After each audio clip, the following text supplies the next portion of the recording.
Hello. Let's start the session of CMAT 2025. What are the common mistakes that should be avoided, and as well as how to approach the questions. And we have taken two questions so that you understand what is the generic approach to solve the questions in CMAT. So, CMAT is exam that is quite comparatively easier than CAT, XAT. It is, I think it is easier than your, that is quite comparatively easier than CAT, and that is also easier than, I would say, in math. So let's start. Let's see what kind of questions we are going to see. So basically, we are going to see the directions for question number 1 to 4. It is a question of data interpretation. Okay, so what is data is talking about? So just don't read the whole data. Just look at the columns, look at the rows. What question is talking about? So basically, the columns are talking about the banks: SBI, ICICI, Bank of India, HDFC, and PNB. The rows are talking about the states in which the banks are located: Maharashtra, Delhi, UP, Punjab, Haryana, Gujarat. And it is telling me that how many ATMs are located in which state. So SBI has 1050 ATMs in Maharashtra, ICICI has 755 in Maharashtra, Bank of India has 695 in Maharashtra. But if I'm reading the data, what I'm doing with it? Nothing. It's completely useless information unless I'm going to use it in the actual question. So what I'm going to do, I'm going to move to the question and see how does it work. What is the information that I'm going to need? Okay. Now it says that which bank has lowest number of ATMs in the given state. Okay, so basically, what I have to do, I have to calculate the total number of ATMs and see where it is minimum. Okay, so SBI 1050, 395, 1500, 500, 300, 800. Okay, uh, I am going to see the next question where I am going to see uh, whether I actually need to calculate all the values or not. Now, second statement is talking about what is the average number of ATMs in PNB in the given states. Fair enough. So I have to calculate the sum of PNB. That's what I know. Total number of ATMs in ICICI in Maharashtra and UP is approximate what percent more or less than HDFC in Delhi. Okay, that is third question. And what is fourth question? Which bank has highest difference between its ATMs and lowest number of ATMs in the given states? Fair enough. So in the next questions, I don't need to calculate the sum of all values. So should I calculate those values? No, I am just going to figure out which bank is going to give me maximum number of uh, uh, ATMs and where it is going to be minimum. So let's see. So I'm going to just start with SBI. So this is 1000, this is close to 400, this is 1500, this is 500, this is 300, this is 800, right? This is 700, 350, 900, or let's say 1000. It is close to 500. This is 300. This is 700. So SBI cannot be lowest. Okay. Bank of India, look at the values. These values are at par with ICICI. So SBI is definitely not the lowest. HDFC can be lowest among the three. If you look at ICICI, it is 755, it is 477. The difference is huge. This is 350, this is 232. Again, difference is higher. 977 and 477, differences of 500. It is very little less. So ICICI definitely cannot be smaller than HDFC. If I compare ICICI and Bank of India, so it is close to equal, not too much difference. And here, if you see, the difference is more. So I can say ICICI is greater than Bank of India. Okay, so basically SBI definitely cannot be the smallest. It also cannot be the second smallest because ICICI is definitely smaller than SBI. So I can't have SBI as an answer. Okay, now I got what? HDFC, PNB. ICICI is definitely greater than Bank of India, and Bank of India is greater than HDFC. So my answer also cannot be this. So I got three values: Bank of India, HDFC, and PNB. I'm definitely going to calculate for PNB because it is going to be needed in the further questions. So 2 plus 3, 5, 5 plus 5, 10, 10 plus 5, 15, 15 plus 5 is 24.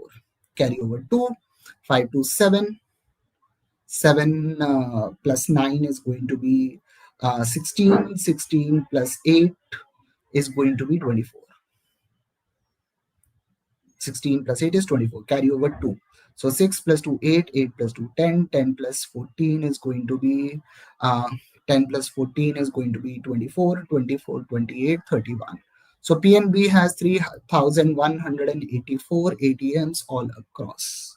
What about HDFC? 7 plus 2, 9, 9 plus 10, 19, 19 plus 7, 26.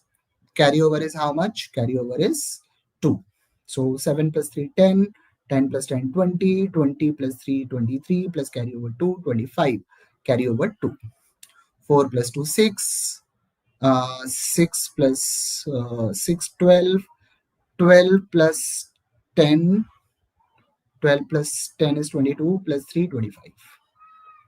Okay. If I'm looking for Bank of India, it is going to be 5, 5, 10. 10 plus 7 is going to be 17. Carry over 1. 10, 19, 19 plus 4, 23. 23 plus 7 is 30. Carry over 3. So 6 plus 2, 8. 8 plus 3, 11. 11 plus 10, 21. 21 plus 10, 21 plus 9 is 30. 30 plus 5, 35. Okay. And ICICI is going to be close to Bank of India. So smallest is definitely HDFC, largest, second smallest is definitely PNB. So my answer of this question is going to be option C, that is PNB.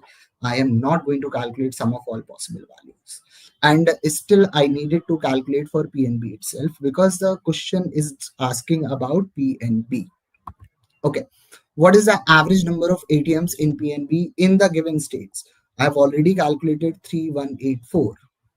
So I got 3184 are the total number of ATMs of PNB. So that is going to be 3184. And we are talking about average. So 1, 2, 3, 4, 5, 6. Divide by 6.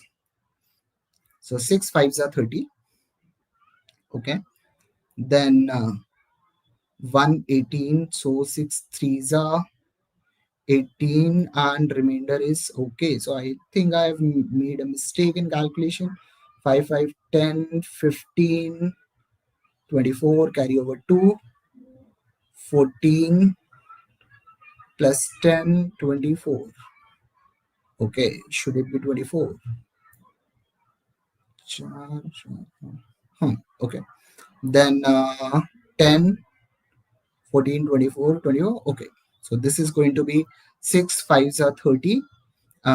Carry over so 114 6 2s are, then 6 4s are, so 524. So answer of this question is going to be option D. Simple. Now let's move on to the next question. What does it say? Total number of ATMs in ICICI in Maharashtra. Okay, so total number of ATMs of ICICI in Maharashtra and UP. So ICICI in Maharashtra is 755. In UP it is 977. So 977 plus 755. So it is going to be 7 5 7 5 12. 12 plus 1 13. 1732. Okay, is approximate. So basically 1732. That is the number. Is what percent more or less than HDFC? Means this value in Delhi. So Delhi is this 232. Haryana is 337. And Gujarat is what? 600. Okay, so it is going to be 9, it is going to be 6, it is going to be 6 plus 2 8, 8 plus 3 11. So question is saying that 1732 is what percent more or less than 1169?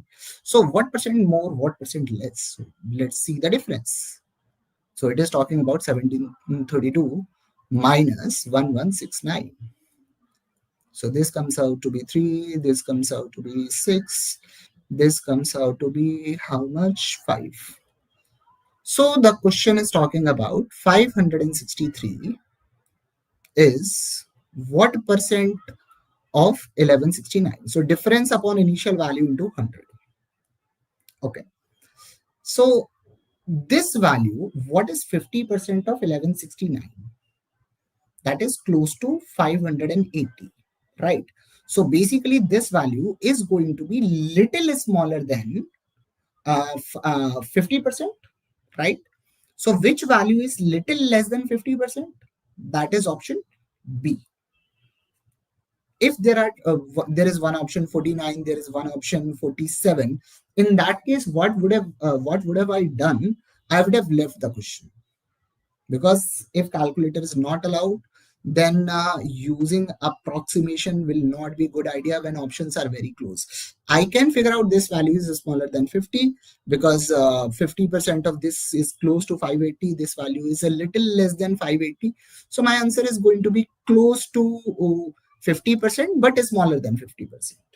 So that's how we are going to approach this question in the exam. You don't have to calculate, you don't have to divide and get the answer. Okay.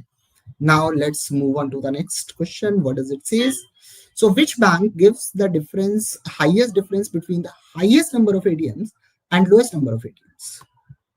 Okay, in the given state. Okay, so if I look for SBI, the highest number is 1500, lowest number is 370. So what is the difference? The difference is close to 1200. I'm not calculating the actual value. In ICICI, total number of ATMs in any state is not 1200. How can I get the difference as 1200? Not possible. In Bank of India, I don't need to calculate. That's not there in the option.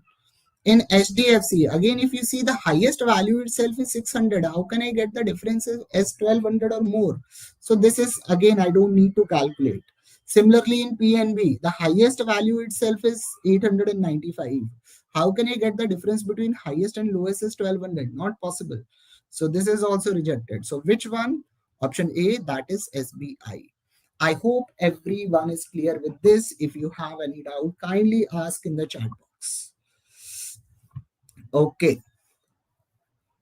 So let's move on to the next question. What does it say? Okay. So I hope everyone is clear. Everyone understood what we were talking about.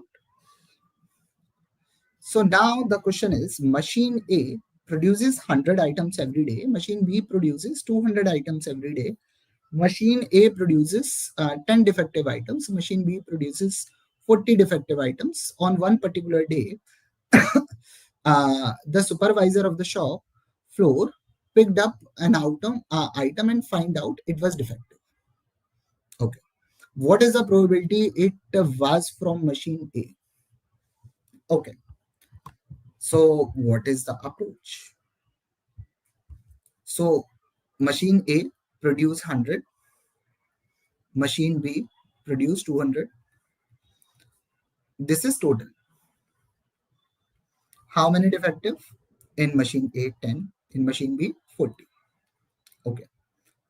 The question is saying, now listen very carefully. The question is saying on particular day, supervisor picked up an item. Okay. So he picked up one. Okay. Now he says that it was defective. Right. So it means he picked up one out of 50. He picked up 1 out of 50. Right. So my total set is 50. Out of that, how many are from machine A? 10. So what is the probability we are looking for? That is going to be 10 upon 50, or I'm going to say it is 1 upon 5. So I hope everyone understood that why in the denominator we are not picking 300, because question itself says that the data set itself was defective. The data self itself was the item defective items. So how many defective items we had? 50. So basically he's picking 1 out of 50, not 1 out of 300. Right. So so basically he is picking 1 out of 50, and out of that, that was from machine A. So the probability is going to be favorable outcome, that is the defective from machine A, that is 10, and total was 50. So answer of that question is going to be 1 over 5. Okay. Now, so I hope everyone understood this question. Now, let's start this question. What does it says? Mr. Upendra gives an amount of 8,000 to Mr. Gaurav and Atul. Okay. If amount given to Gaurav becomes 9,331 in 2 years, and amount given to Atul becomes 10,077.7 in 3 years, what is the rate of interest?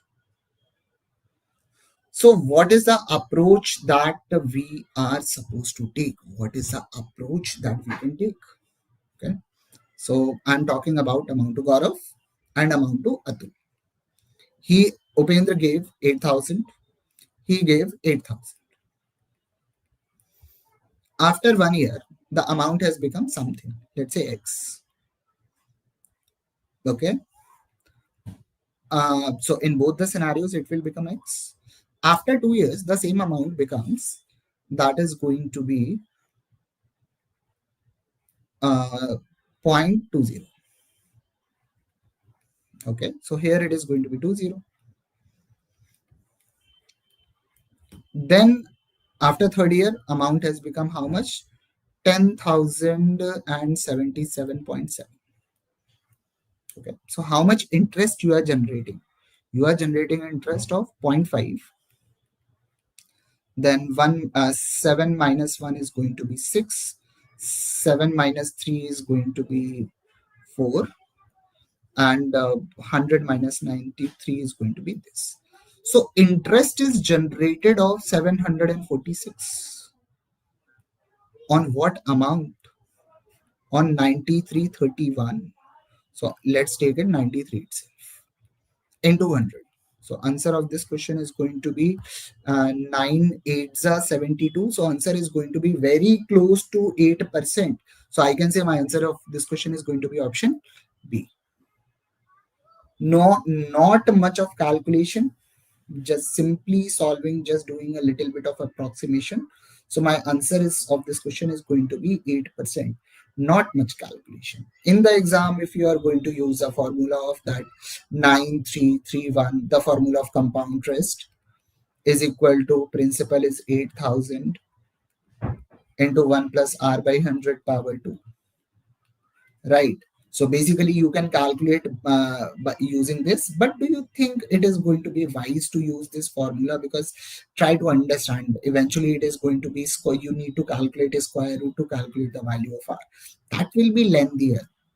We are not going to go to anything that is lengthier in the exam. Our job is to keep it simple. I hope everyone understood the approach. So again, I'm telling you, if anyone has any doubt, you can leave your doubts in the chat box. We'll discuss all the doubts. Okay, now let's start this one. So what does it say? So the average salary of DTP operator and a content writer is 6,000 and 10,500. Okay. If the total monthly salary of all the workers and the total number of workers are 1,50,000 and 16 respectively, how many content editors are there? Okay. So let's say the operators are X, editors are Y. The total number of operators and editors are 16. Okay. Now, what is the salary of operators? That is 6,000. So total salary becomes 6,000x. What is the salary for editor? That is 10,500. That is the salary, and number of people are Y, and that is equal to 1,50,000. Now what I'm supposed to do, I'm going to solve this question and get the answer. So basically this 2020 cancels out. Now can I cancel it by 15? Um, uh, I can cancel it by 15. So it is going to be 4x. This is going to be 7y. And this is going to be 100. So basically it says that 4x plus 7y and that is equal to 100. And x plus y is equal to 16. So let's multiply it by 4. So 4x plus 4y and that is equal to 64. So I can say 3y is equal to 36. So y comes out to be 12. So number of content editors is going to be 12. That is one way to solve the question. But should we take this approach in the exam? Because there are too many calculations, too many equations. So what is the approach? If I want to solve this question in the exam, am I going to follow the same approach? Definitely not. So I am going to see that operator salary is 6,000 and editor salary is 4,500 extra. That is addition 10,500. So basically every content editor is getting 4,500 extra as compared to operator. Okay. I am assuming that there are 16 people and I am assuming that everyone is getting 6,000. Everyone is operator itself. So what is the salary we are looking for? We are looking for a salary of 96,000, right? But how much we are paying? That is 1,54,000. 1,50,000. So how much additional we are paying? We are paying 54,000. We are paying additionally, right? So if I take out operator and add on an editor, my salary increases by 4,500. So I have to keep on doing it until unless my sum increases by 54,000. So how many people I need to remove and add? So that is 54,000 divided by 4,500, that is equal to 12. So there are going to be 4 DTP operators and 12 content editors to get the required salary of 1,50,000. So if I have to solve this question in the exam, I am going to take this approach. Okay. Now let's move on to the next question. What does it says? So it says that there are two squares. One is larger than the other. The perimeter of the larger square is 44 more than that of smaller square. And the area of larger square is 187 square unit more than the area of the smaller. Find out the side of squares. Okay. So I have two squares. One is a smaller one. Second is the larger one. So side of the smaller square, I'm assuming it is A. I am assuming side is B. The perimeter is of the smaller square is 4A.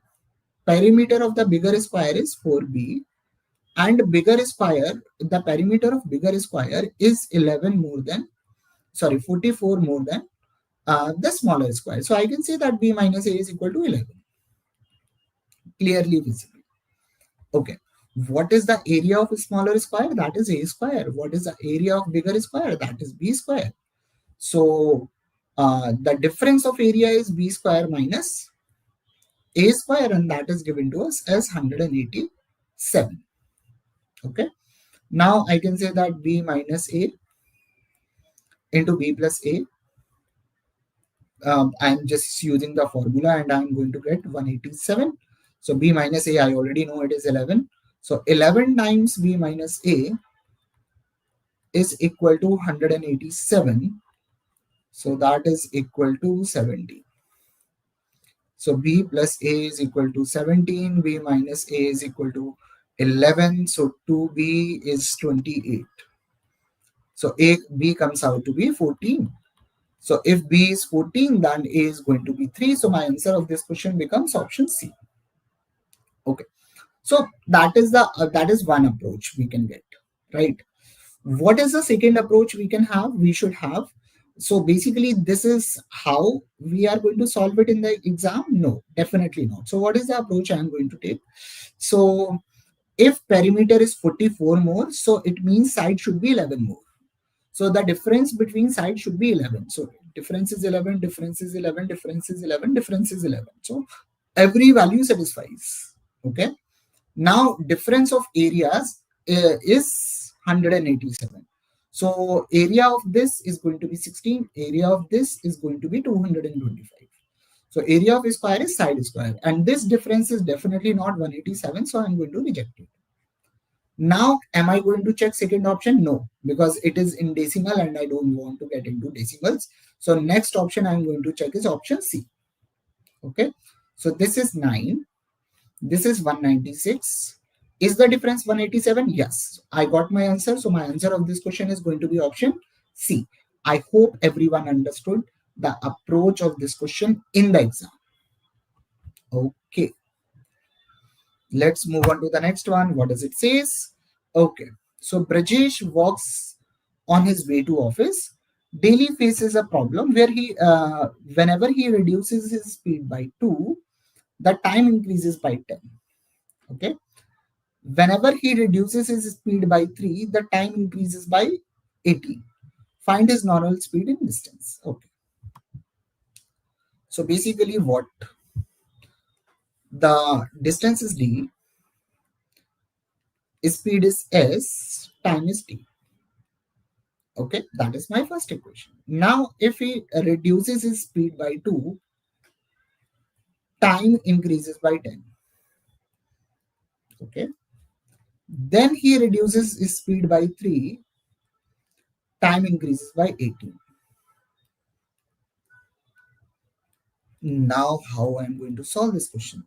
So my first equation becomes st is equal to s minus 2 into t plus 10. Okay. So I'm going to solve it. So I'm going to, on the right hand side, I'm going to get st minus 2t plus 10s minus 20. So st and st cancels out. So my equation becomes 10s minus 2t minus 20, and that's equal to 0. Okay. If I'm going to look for the second equation, so st is equal to s minus 3 into t plus 18.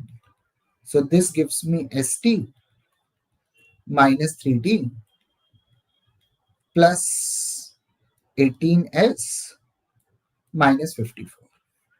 So what I'm going to get now, I'm going to get st cancels out.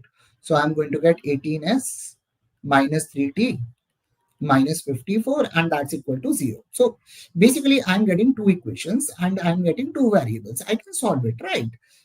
But should we do it? No, I won't do it. Why not? Because the question is saying distance, speed, and time.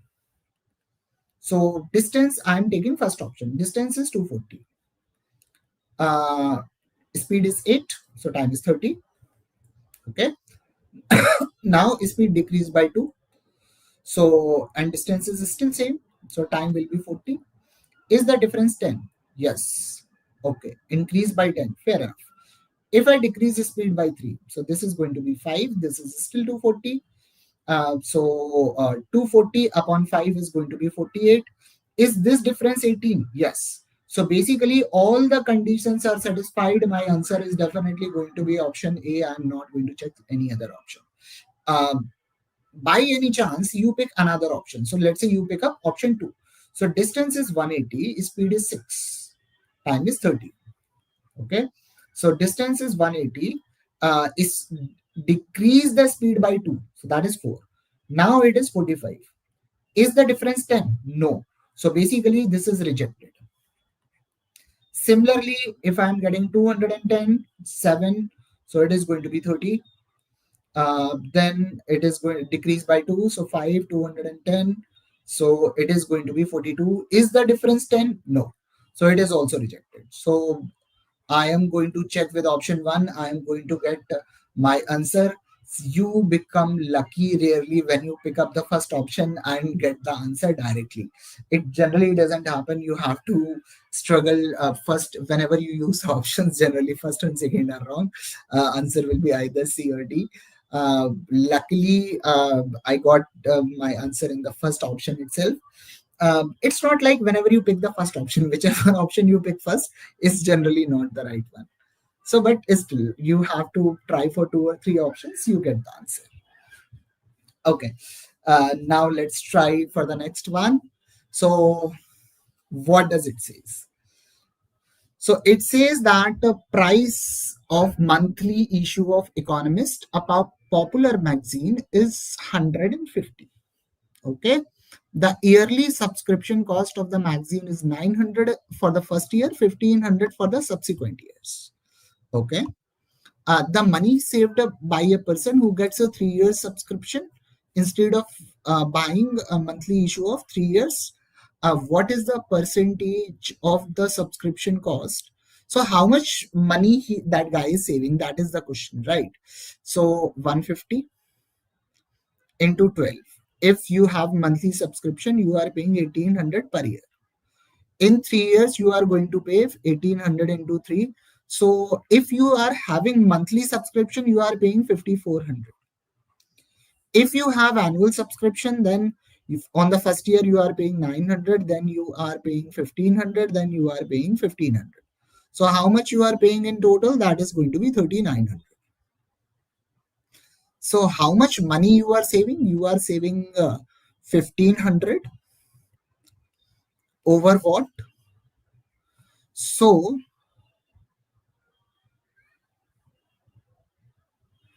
over 3900, right?